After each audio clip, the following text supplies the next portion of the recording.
awesome job. I really like the health industry. The baby boomers are only getting older. They're the largest demographic that's out there, and they're living longer. And once they're in a brand, they don't leave. And so if you capture them, you're going to have them for the rest of their life, which is great.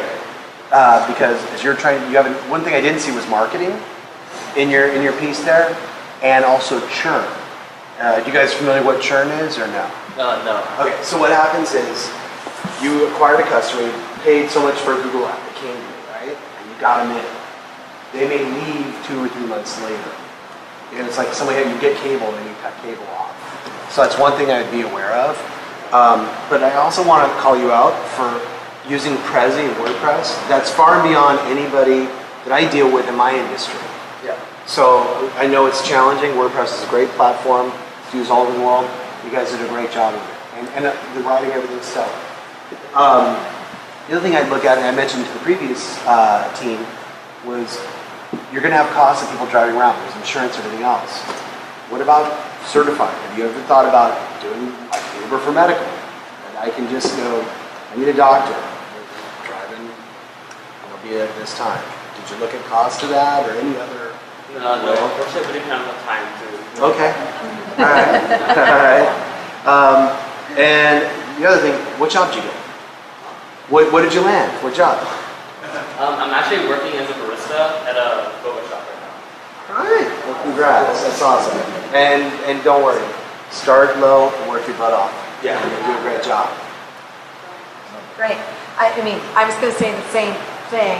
Your Prezi skills are impressive for such a young age. My marketing team, half of them don't even know how to use it. So maybe you should come and interview with me. if you like marketing. One thing that I was going to maybe say about the business idea that you had is you may want to think about separating out the service of people finding a doctor and getting access to a doctor versus also providing the service. Because I think that's probably a lot harder and a lot more expensive because even though yes, some generations that are getting older, like the baby boomers, I also think that the younger generation don't really like to go places. They like to do everything via their phone or the websites and get help that way. So maybe just a recommendation if you were to take this any further in any other projects to maybe separate those two out because I think you have a good idea there with just getting people to access to medical care, not having to leave their house or their job or wherever they might be. I think it's a really good idea. One of the questions that I had was you said you were going to be sponsored by a hospital. Did you give any thought into how you would go in and pitch this to a hospital? What's the benefit for the hospital? I think the benefit that we were trying to play on was just the increased revenue and also the branding because we would obviously have the hospital's name on our actual vehicle. So we were thinking of paying them back that way. Great. Good job. Great job. Great.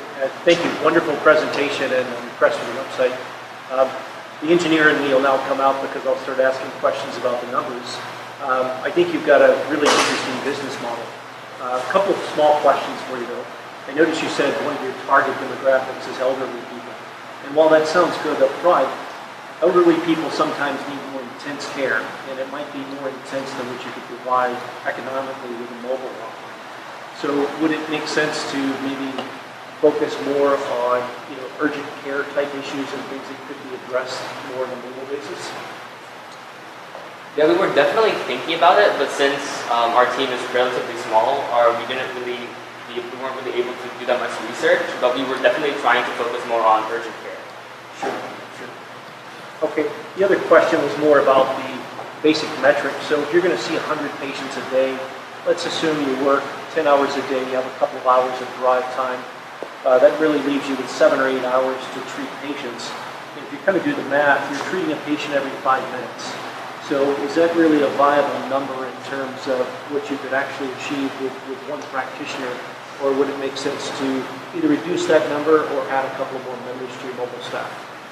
We weren't actually planning on doing 100 people, maybe around 15, 30 people a day and charge them around 80, 100. We weren't really planning on doing 100 right off the bat. So you would grow as your patient load grows. Yes. Okay. Maybe just double check the math to make sure that your profitability is still where you think it would be when you factor in that lower patient load initially. The last just suggestion I had is about the CPR training. I really like that because if you're going to be in Santa Ana, there's a lot of companies in Santa Ana, and you may get a company to sponsor a group CPR training that might get you a lot more than $40. So you might be able to make a lot more money to offset some of those initial patients that you're not going to have in the very beginning. Yeah. So great job. All right, thank you.